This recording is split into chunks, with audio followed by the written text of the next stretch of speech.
देश में रोज हादसे होते हैं। आओ मिलकर रोते हैं।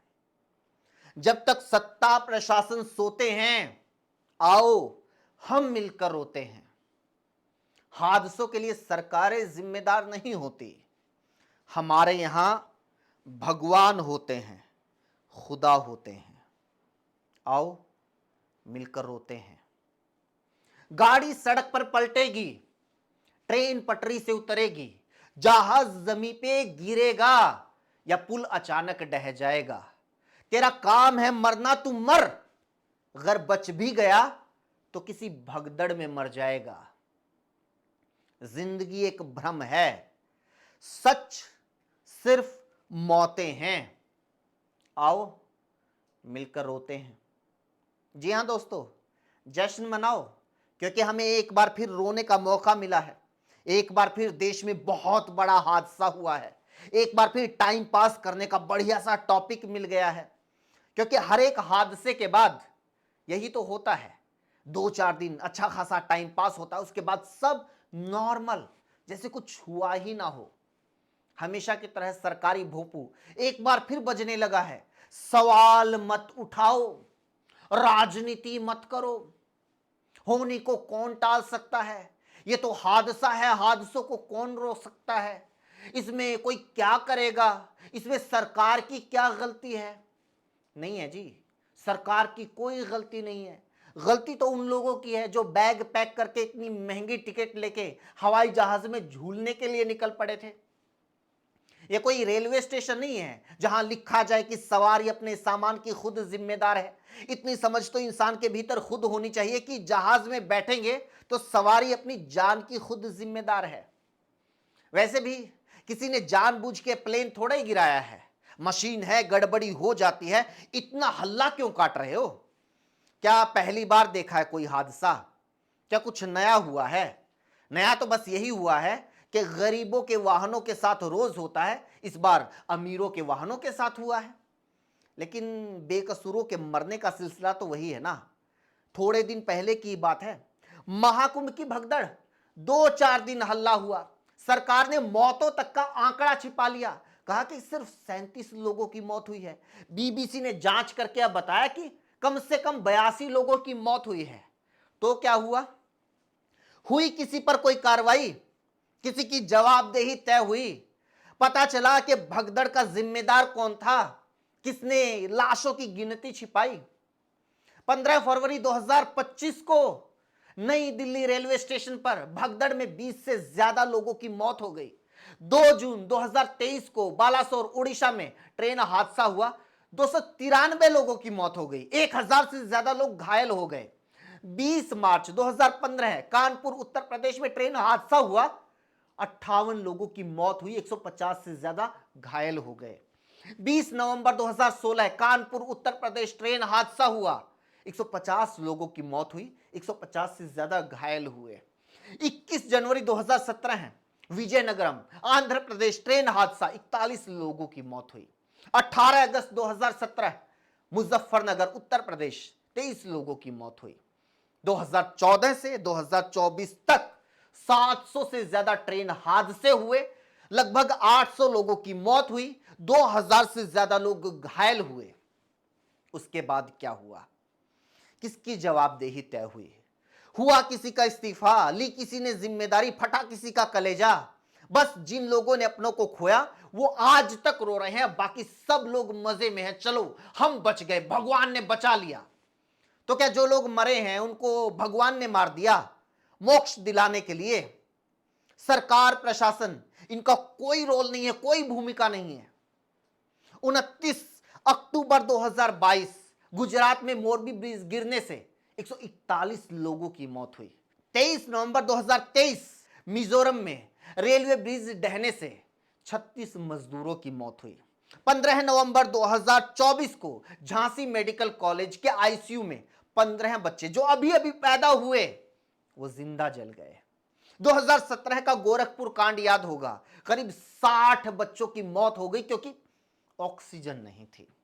13 मई 2024 को मुंबई में होल्डिंग के नीचे दबकर 17 लोग मारे गए, 74 लोग जख्मी हो गए।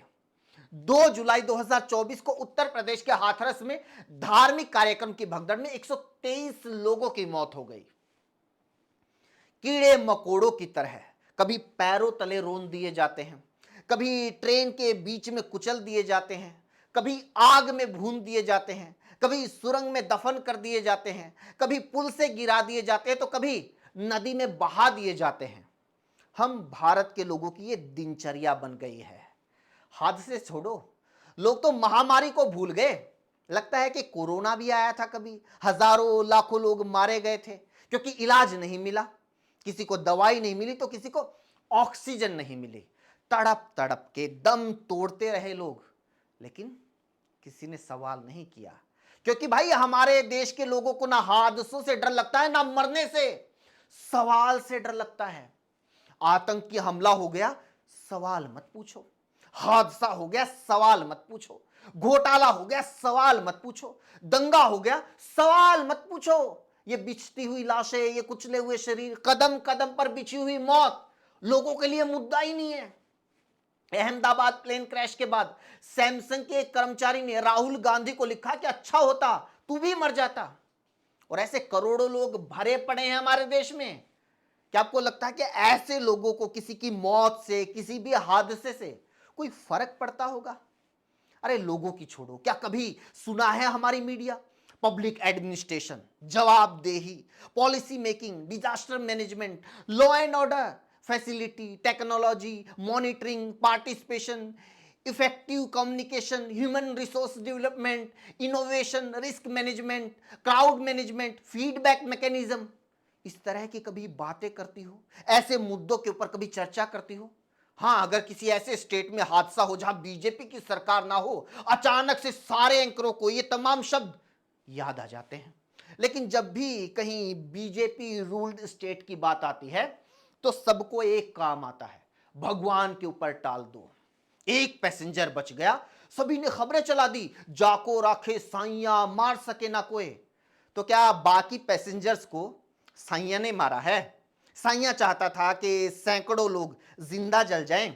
ये हंसते खिलखिलाते परिवार, ये मासूम बच्चे, क्या साइया इनको नहीं बचाना चाहते थे? अहमदाबाद विमान हादसे के बाद गृह मंत्री कहते हैं दुर्घटनाओं को रोका नहीं जा सकता। बहुत बढ़िया। न्यूज एंकर रूबिका लियाकत कहती हैं कि मौत से बड़ी सच्चाई नहीं, आप कहीं भी हो, कोई भी हो, ये कड़वी सच्चाई आपको अपनी जद में ले सकती है। मतलब तमाम कोशिशें हो रही हैं, मौत को जिम्मेदार ठहरा दो, किस्मत को दोष दे दो, भगवान पर आरोप लगा दो, लेकिन जिन लोगों का काम, जिन लोगों की नौकरी, जिनका पद ही इसीलिए बनाया गया है कि वो ऐसे हादसों को होने से रोके, उनसे कोई सवाल नहीं हो रहा। हर हादसे के बाद ध्यान भटकाना ना सरकार के लिए कोई नई बात है, ना मीडिया के लिए, और ना ही ऐसे हादसों को भुला देना लोगों के लिए नई बात है। लेकिन इस हादसे में सिर्फ भारत के नहीं, दूसरे देशों के लोग भी मारे गए हैं। यह अंतर्राष्ट्रीय मुद्दा है, इसलिए वो सभी देश भी इस पूरे मामले की जांच करेंगे। और शायद इसीलिए दर्द के इस धुएं के गुबार में एक उम्मीद की किरण नजर आती है कि हर एंगल से इस हादसे की जांच होगी, ताकि न सिर्फ हादसे के कारण पता चल सके, बल्कि लोगों को यह भी पता चल सके कि हादसों को रोकने के लिए क्या क्या मापदंड अपनाए जाते हैं, कितने स्तर की सतर्कता बरती जाती है, हर उड़ान से पहले विमान की कितनी तरह की जांच पड़ताल होती है। हवा में इतना बड़ा विमान उड़ाने के लिए रिस्क फैक्टर जितना हाई होता है, सुरक्षा के पैमाने भी उतने ही पुख्ता होते हैं। ये प्लेन, ये ट्रेन, ये बस, बाइक, कार इंसानों के बनाए सिस्टम और नियमों के हिसाब से चलते हैं, ना कि भगवान भरोसे। इनकी सुरक्षा की जिम्मेदारी इंसानों पर है, सरकारों पर है, प्रशासन पर है, न कि भगवान पर। जब तक इतनी सी बात लोगों के जहन में नहीं उतरती, ये हादसे होते रहेंगे। इसी के साथ वीडियो में इतना ही दोस्तों। अगर आपको बात ठीक लगी तो और लोगों तक पहुंचाइए, जगाइए लोगों को। सवाल पूछना, हर हादसे के बाद सवाल पूछना कितना जरूरी है, उनको बताइए। शुक्रिया।